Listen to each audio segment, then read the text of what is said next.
Good morning everyone. मैं अनीता एक नए टॉपिक के साथ एक नए अंदाज में आज मैं आप लोगों के सामने सरोज स्मृति कविता लेकर आई हूँ, जो सूर्यकांत त्रिपाठी निराला जी के द्वारा लिखित है।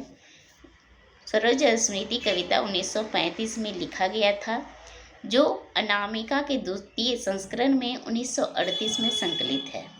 सरोज स्मृति कविता एक प्रबंधात्मक लंबी कविता है। यह एक करुण वात्सल्य रस से लिखा गया है। सरोज स्मृति कविता हिंदी का सबसे बड़ा शोक गीत माना जाता है। सरोज स्मृति कविता के माध्यम से सूर्यकांत त्रिपाठी निराला जी अपने हिंदी के अपने कवि कर्म पर भी आक्षेप लगाया है।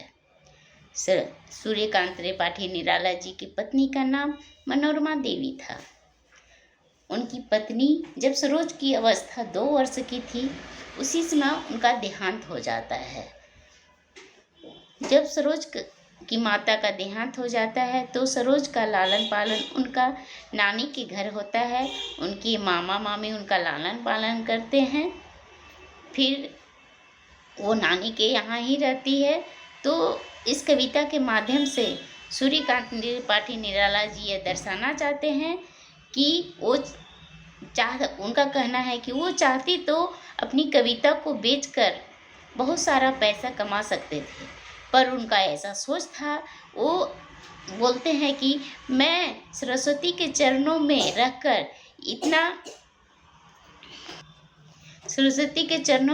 रहकर दिन रात इतना ज्ञान अर्जित किया कि मैं दूसरे के भावनाओं को बहुत ही अच्छी तरह से समझ जाता हूँ।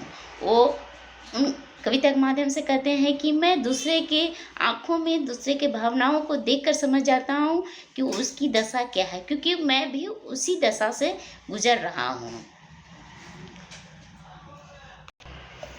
उनका कहना है कि अगर मैं पैसे के लिए लिखता तो यह अनर्थ होता, यह हिंदी के साथ अनर्थ होता। उनका सोच था कि जो भी मुझे कष्ट मिला, जो भी मुझे दुख मिला, वो हिंदी का एक उपहार समझकर उसे ग्रहण करते रहे। वो अपनी पुत्री को कहते हैं कि हे पवित्र आत्मा वाली सरोज, मैं तुझे रेशमी कपड़ा पहनाकर विदा नहीं कर सका, क्योंकि मैंने तुम्हारे साथ अन्याय किया, खुद के साथ अन्याय किया। पर मैं पैसे के लिए लिखता तो कविता के साथ अन्याय होता, इसलिए मैंने पैसे के लिए नहीं लिखा। इस कविता में यह दर्शाया गया है कि कैसे एक गरीब पिता चाहता तो अपनी बेटी को सारे सुख सुविधाएं, सारे साधन उपलब्ध करा सकता था, पर अपनी विवशता, अपनी गरीबी को वो इस कविता में बखूबी दर्शाए हैं। Thank you.